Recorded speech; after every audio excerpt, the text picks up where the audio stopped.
University of Armenia was founded in 1991 through the partnership and support of the Armenian General Benevolent Union, the University of California, and the government of Armenia. AUA was the vision of its three founding fathers, Dr. Miran Akbabian, Dr. Arminder Kuragyan, and Dr. Stepan Karamartian, whose goal was to establish an American educational institution that would later become a leader in academic excellence for the region. I'm a student of American University of Armenia, and my major is computational sciences. We have an amazing library at AUA. There are lots of computers and rooms. We usually gather in these rooms and study together. Students at AUA have really different perspective at life. They are open-minded.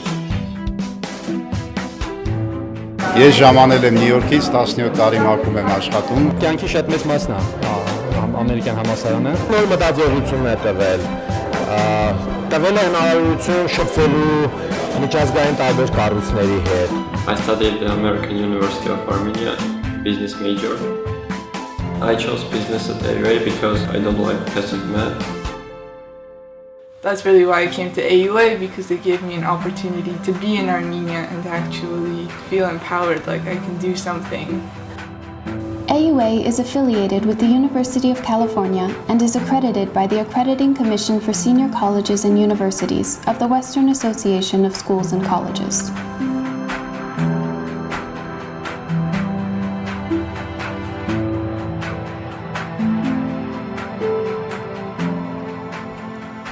We want to graduate leaders who will accomplish great things in the service of society. Your education, like your fingerprint, belongs to you alone. So class of 2017, welcome to the exploration that is AUA. I'm a student of AUA. My favorite class in AUA is Introduction to Business. We do everything in practice. We understand everything in examples.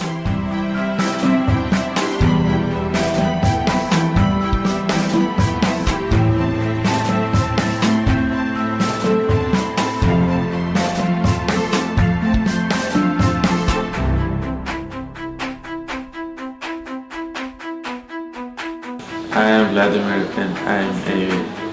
I'm Lilith and I'm AUA. I'm Artyom and I am AUA.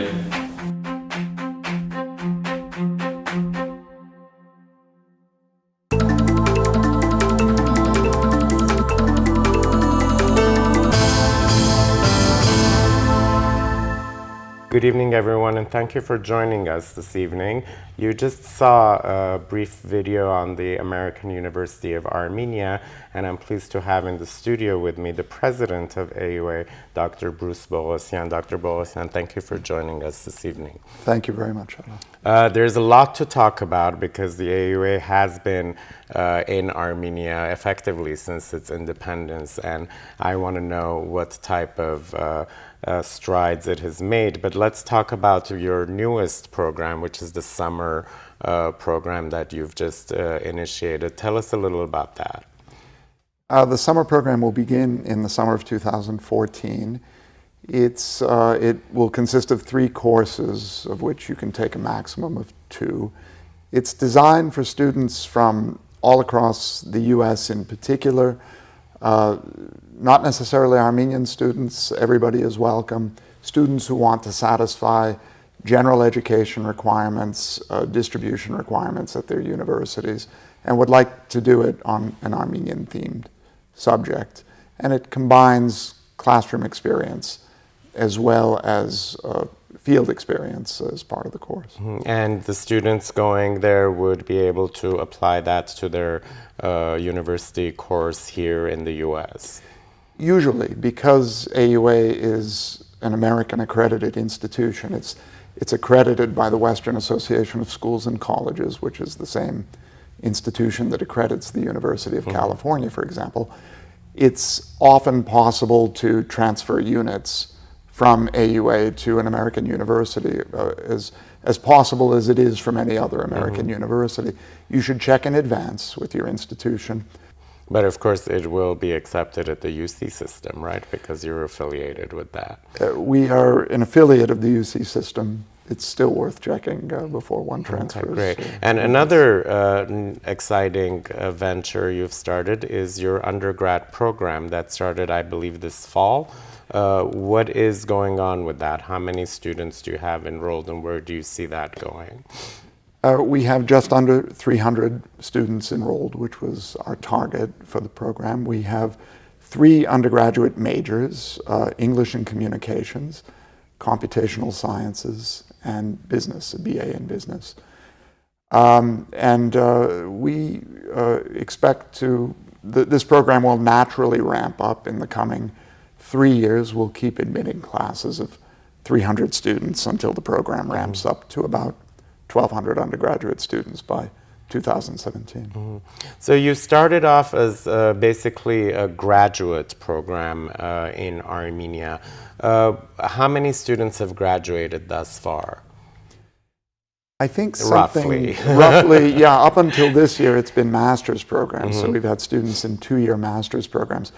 I think in the 22 years, approximately 2,500 students have graduated from AUA in master's programs. Given the economic situation, socioeconomic situation in Armenia, where are these 2,500 students now? Are they in Armenia working within the system, or are they abroad?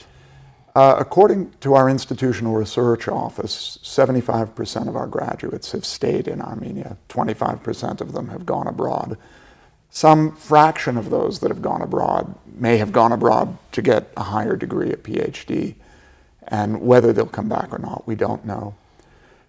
But even with a 25% emigration rate, that is actually lower than the emigration rate of the general population in Armenia. So we like to say that a degree from AUA actually makes you more likely to stay in the country. So where are they? Are they working in the business sector? Are they in the political government realm? Or are they having their own businesses? It's a mixture. We have some graduates that do work in the government. Many that have gone to either businesses or NGOs. We have some that are in other academic institutions as well. And what are some of the fields that you're doing in the graduate area? We have 8 different master's programs. We have a master's in political science and international affairs. We have an MBA degree in business. We have an LLM program, a master's degree in law. We have 2 master's degrees in engineering, industrial engineering and systems management, as well as computing and information sciences. And we have a master's degrees in teaching English as a foreign language as well. So generally, I have to tie this into the Armenian reality. Why would a student in Armenia decide to enroll in AUA? Especially now that you have an undergrad program, you have the other institutions, YSU and all the others that are there. Why would someone come to the American university? They would come, first of all, it's English language education. So those who would like an English language education at either the bachelor's or master's level, it's pretty much the place to come for that. The fact that it's accredited education, the institution is accredited in the United States, making it possible to often transfer units to other American accredited institutions or Bologna process accredited institutions such as are in Europe. All of those features make it an attractive place to come. Also, the style and structure of the university is that of an American liberal arts institution. There is faculty and student self-governance. We have student councils both at the undergraduate level and the graduate level. There is a faculty senate for academic affairs. The general structure of the university is the same as any other American. And the faculty, is it local? Is it called from different areas? Yeah, it's a mixture. Probably on the order of 50% of them are from Armenia, the other 50% are from abroad, including the United States and other parts of the world as well. Those who are from Armenia have, in almost all cases, had experience either obtaining a degree or also teaching at other institutions, either in the US or in Europe. And what made you go to Armenia? The opportunity and the challenge that I saw in AUA, I believe in its mission and what it can do for the country, and the kinds of students that it can create to build an economy there that will create a healthy economic environment that people will be more inclined to stay and help build. I think our graduates have done and can continue to do a lot of good work along those lines. I'm going to pick on that point that you've made, because it seems that the Armenian reality right now, with its economy, with its government, with its corruption, it's very difficult to penetrate that oligarchic situation. How are your students going to be the agents of change in a society like that? Well, there are such agents of change, I think, scattered throughout many institutions throughout Armenia, and not just from AUA, but from other institutions as well. Certainly you can go throughout different levels of the government, in the ministries, and there are very well-intentioned, very hard-working people at, for example, at middle levels of management in all of these institutions that are working very hard and are not corrupt and are honest and trying to change things from within. And as I say, it's not just our graduates. There are many such people. It's not all corrupt. There are people working hard at it, and I think just chipping away at it, one person at a time, one decision at a time, is the only way to fix it. I have met some of them at different ministries who are working at kind of like PR levels, both in the Prime Minister's office and the Foreign Ministry and elsewhere. The system, however, will it allow them to move beyond that? I think so. I'm certainly not saying that there's no corruption there, because no, I know. There clearly is. But at some point, in any organization as big as a ministry, decisions are made at many levels of management. And it's a slow process. It's a gradual process. Unfortunately, oligarchy is a very stable form of government. But I think one decision at a time, these things will eventually change. It's interesting because AUA moved in basically very immediately after the independence, and it began to form as a viable education system. How has it impacted the entire education process in Armenia? I think in a number of ways. You're right. AUA was founded on the very day that Armenia declared independence, which was sort of a coincidence. In fact, it had been envisioned by its founders and by the University of California that it would be the first American university in the Soviet Union. And on the day it opened, in fact, Armenia declared independence. Over the years, there's been, I think, many influences of AUA and its graduates. I'll give one example. Armenia is a signatory to the Bologna process, which is European-style accreditation.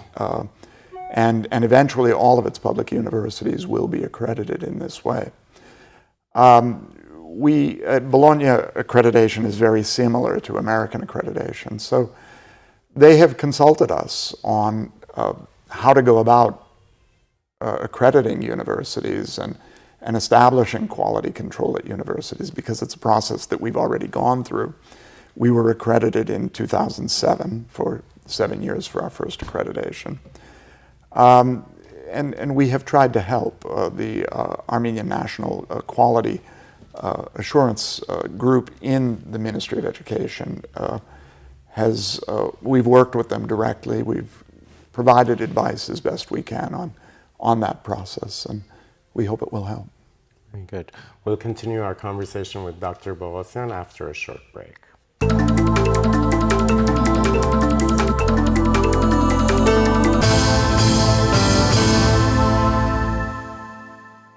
Welcome back. My guest this evening in the studio is Dr. Bruce Boghosian, the president of the American University of Armenia. Welcome back again. We've touched on some of the issues that impact the socio-political climate in Armenia, but let's move to talking about the life in AUA. What are the students experiencing on a daily basis when they enter your campus? The halls feel very much like any other American university of a similar size that you would go in here. We have classrooms in 2 buildings. The 2 buildings are connected by a transom. In all of our classrooms, there are blackboards or whiteboards. There is computer technology, including video projectors. They have a block schedule. They have classes they need to go to. They have distribution requirements, major requirements, etc. to fulfill. The hallways, especially now that we've essentially doubled our student population just from last year to this year, and it will double again between now and 2017. So the hallways are buzzing with lots of students. We have a library that students use to study. There are small rooms in the library that they can use for homework groups and study groups. It's the student lounges. We have a Center for Student Success in case students need help on different subjects. Writing, for example, the calculus requirements, the mathematics requirements are another common subject that they go to for tutoring and for help at the Center for Student Success. All of those things are there. We have a large cafeteria as well as a small cafe. With the growth of your undergrad program, are you looking to expand as far as the buildings are concerned, or you think you can be able to sustain them within the current campus? With the growth that I've described between now and 2017, in other words, the doubling that we've had just in the past year, coupled with another doubling between now and 2017, we can handle with the current classroom sizes that we have. If we need to look into dormitory space, if we start getting more international students, which we would like to encourage, both Armenian and non-Armenian international students, in fact, we may ultimately need dormitory space. Our library space, we doubled the size of the library about 1 year ago. We may end up needing more library space still. Cafeteria space, I think we can handle. Parking will be an issue at some point. We have to keep our eye on all Well, these all things. of these are certainly encouraging signs. Right before the break, you were talking about how the plan was to have the first American university in the Soviet Union, and then Armenia became independent. Tell us a little bit about the genesis of AUA, those people who came together to conceive it. Why were they throwing this net? 2 of them, Dr. Armenia Kurekian and Dr. Miran Akbabyan, came to Armenia in 1988 at the time of the earthquake. And they are both earthquake engineers, structural engineers, and they were there for that reason. While they were there, they were in discussions with academics, senior academics.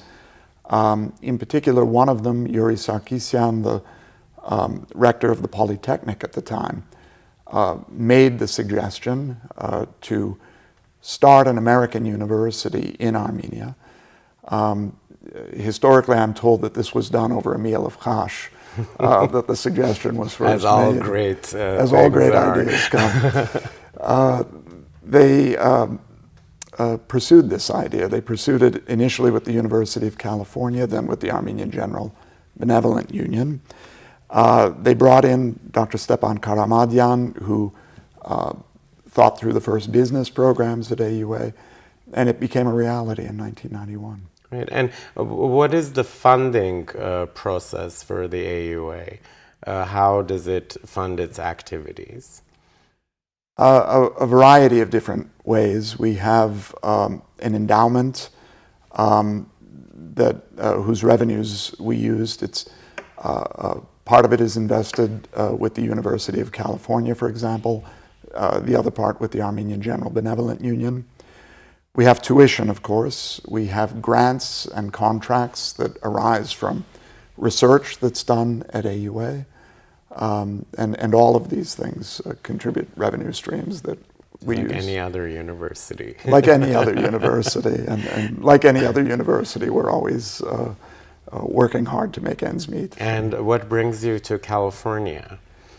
I visit California frequently because AUA's offices are in Oakland at the Kaiser Building, where UC's central offices are. Also, many of our donors live in California, and we have fundraising events in California from time to time. There is one tomorrow, for example, in Los Angeles. I hope it works out. Talk about the connection to UC. How much is AUA benefiting from that association? Approximately half of our board of trustees is our senior University of California administrators in UC operations. And as I mentioned, our offices in the US are in the Kaiser Building in Oakland. The current system-wide provost of the University of California is on our board. 2 former system-wide provosts are on our board. Vice Chancellor, a former Vice Chancellor of UCLA. So academics at that level help us by keeping close watch on our academic programs, on the operations and the structure of the university. They've been a wonderful source of advice, certainly for me in my role. Are they directly involved in the academic process and the curriculum? Well, does it mirror the UC curriculum, I guess, is what I'm asking. It doesn't mirror the UC curriculum. We have our own faculty senate with its own curriculum committee that makes curriculum decisions. But the processes, sort of one step up, the meta processes of the university, are watched over by an educational policy committee of our board that consists of many of these senior UC academics. And do they have oversight? Do they come and visit and look at the progress? They do come and visit and participate often, for example, in our commencement activities, as well as making visits to the university to help and be sources of advice for us. So yeah, they're very helpful. Where do you see the university in the next 22 years? I hope that we can add more programs, degree programs, especially at the undergraduate level. I hope that we can add our first PhD programs in the coming years as well.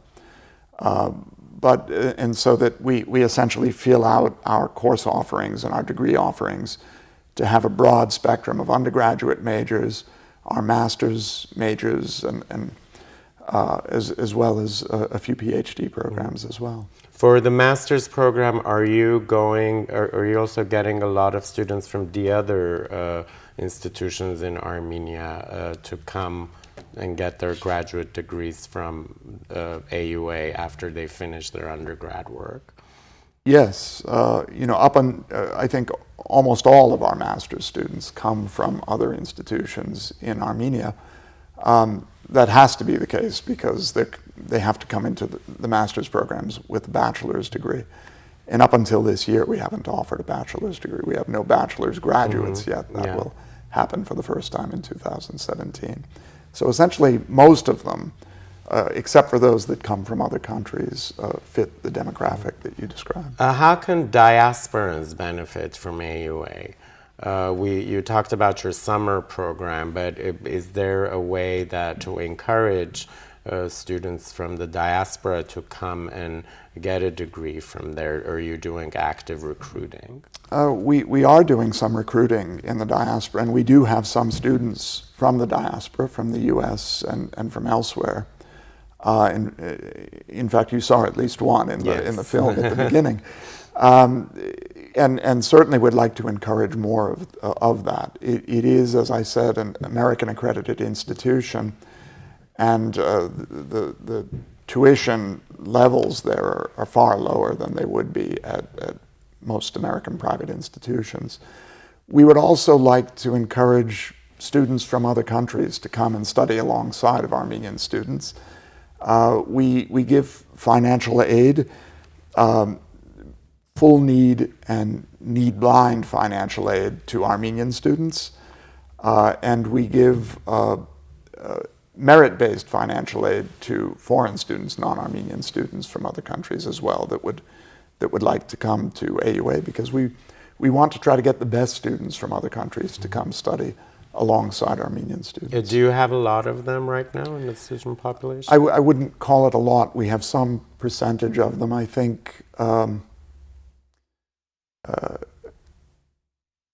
probably of the 300 students, less than 10%, maybe between 5 and 10%, are from abroad. As in Armenians from abroad, or just? A mixture of Armenians from abroad and non-Armenians from abroad. At this point, probably about 80% of our students are from Yerevan and the surrounding areas. Maybe 15% are from the rest of Armenia and from Artsakh, and about 5 or 10% are from abroad. We would like to raise the percentages of both of those latter categories. We'd like to get more students from the Marses, more students from Artsakh and Javakh. We would like to get as well more students, foreign students coming from abroad. What can the diaspora community members do for AUA or to be involved in the AUA process? There are many things. Those who would like to come for degrees, of course, are welcome, and we'd be happy to provide information about that. Our webpage is aua.am. Those who would like to help with academics, with teaching, or help in any other way, are always welcome to contact us. And we're delighted to receive inquiries many times from Armenian academics in the diaspora who are interested in becoming involved in AUA and elsewhere. I first started visiting AUA back in 2008. I had no idea where that was going to lead me at the time, but that's a story that I think many other academics from abroad follow. They become involved, they teach a course. The next thing you know, they get more involved, and it's helpful to us to have perspectives of academics from throughout the world. So we take advantage of those connections. How has your life changed since you've become president of AUA? Immeasurably, actually. It's been a wonderful experience living and working in Armenia, getting to know the faculty, the staff, and the students at AUA, making connections between AUA and other institutions in Armenia. It's been an amazing learning process, like nothing else could be. Well, good luck to you. Before we close, is there something you'd like to add? We do expect that AUA will keep growing. We expect that we'll continue to increase our student body and our faculty in coming years, because we're ultimately quadrupling the size of our student body. We will end up in that same period of time probably tripling our faculty. So we're always looking for that kind of expertise, excellence in teaching, excellence in pedagogy, excellence in research, because we try, as a university, we try to do all those things. So the last point that you made, that we're always seeking help from the diaspora, is certainly there. I think AUA is in many ways one of the best gifts that the American diaspora has given to the Republic of Armenia. Okay, and I'm sure all of that is going to cost a lot of money. Are you also looking for some financial support to assist in that? Yes, certainly. We are always looking for financial support. That is why we do fundraisers in the U.S. from time to time. But you can go to aua.am, and it's very easy to donate by credit card online. And it's always helpful to us. Very good. Dr. Boghosian, thank you so much for coming to our studios, and good luck, and hope we'll bump into you in Armenia. I hope so as well. Thank you very much for inviting me. It's a pleasure. And thank you for joining us. For more on the American University of Armenia, you can go to aua.am. Thank you for joining us tonight. Good night.